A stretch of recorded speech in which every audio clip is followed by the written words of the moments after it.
রূপপুর পারমাণবিক বিদ্যুৎ কেন্দ্রে যদি বিস্ফোরণ ঘটে সেই ক্ষেত্রে আশেপাশে কত কিলোমিটার এলাকা উড়ে যাবে জানেন? এর আগেও 1986 সালে চেরনোবিলে এবং 2011 সালে জাপানের ফুকুশিমায় পারমাণবিক বিদ্যুৎ কেন্দ্রে বড় ধরনের দুর্ঘটনা ঘটে। তবে বর্তমানে সত্যি কথাটা হলো, পারমাণবিক বিদ্যুৎ কেন্দ্র কোনো পারমাণবিক বোমা নয় ভাই। এইটা পারমাণবিক বোমার মতো বিস্ফোরণ হওয়ার কোনো চান্স নাই।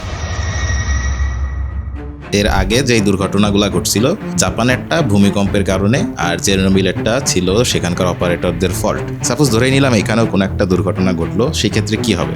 সেক্ষেত্রেও বড় বিপদ হওয়ার সম্ভাবনা খুবই কম, কারণ এখানে সব টেকনোলজিগুলোর ভেতরে একটা টেকনোলজি আছে যেটার নাম কোর ক্যাচার। দুর্ঘটনা হইলেও ইউরেনিয়াম বাতাসে বা মাটিতে ছড়িয়ে পড়ার সম্ভাবনা নাই বললেই চলে।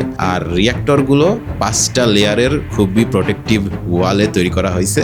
এইগুলা হচ্ছে আপনার 9 স্কেলের ভূমিকম্পও সামাল দিতে সক্ষম। আর বর্তমানে যদি তুলনা করি তাহলে আপনি ভাবতে পারেন আগের বিদ্যুৎ কেন্দ্রগুলোর সেই টেকনোলজি অ্যানালগ ফোনের মতো হইলে বর্তমানের এইটা কিন্তু ভাই স্মার্টফোন। কারণ নতুন একটা কিছু যখন বানানো হচ্ছে, অবশ্যই আগের ভুলগুলা থেকে শিক্ষা নিয়েই কিন্তু এখানে জিনিসপত্র তৈরি করা হচ্ছে। আপনারা এদিক থেকে নিশ্চিন্ত থাকতে পারেন, বিদ্যুৎ কেন্দ্র এখানেই আছে ভাই, ওইটাও কোথাও উড়ে যাচ্ছে না, আর আপনারাও সেফ আছেন। তো এইবারে আসি এর ভালো দিকে।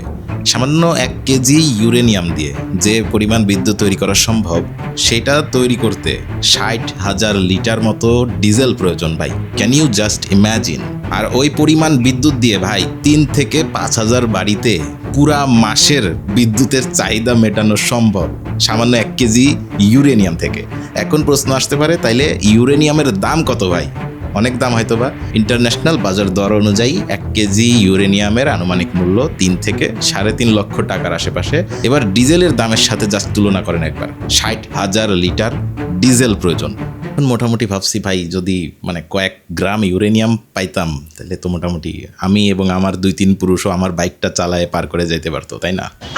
তো আমাদের এই প্রজেক্টটা ডিজাইন করা হয়েছে মূলত 60 বছরের জন্য, অর্থাৎ এই যে চালু হলো আগামী 60 বছর কিন্তু এটা এইভাবেই সার্ভিস দেবে। পরবর্তীতে মেইনটেনেন্সের মাধ্যমে 80 থেকে 100 বছর পর্যন্ত এক্সটেন্ড করা সম্ভব, হুইচ ইজ রিয়েলি গুড। এর মানে আমার পরবর্তীতে আমার নাতিপুতিরাও ভাই এই বিদ্যুতের সেবা এখান থেকেই নিতে পারবে। দেখা যাক, আজকে থেকে যেহেতু সবকিছু শুরু হচ্ছে, সামনের দিনে তারা কিভাবে কি মেনটেন করে, কিভাবে কি কাজ করে, সেটা তো অবশ্যই জানতে পারবো। তো কে কোন জেলা থেকে ভিডিওটা দেখছেন অবশ্যই কমেন্ট করে জানাবেন, আমি কিন্তু দেখবো কে কোন জেলা থেকে আমাকে সাপোর্ট করেন। দেখা হবে পরের একটা সুন্দর ইনফরমেটিভ ভিডিওতে।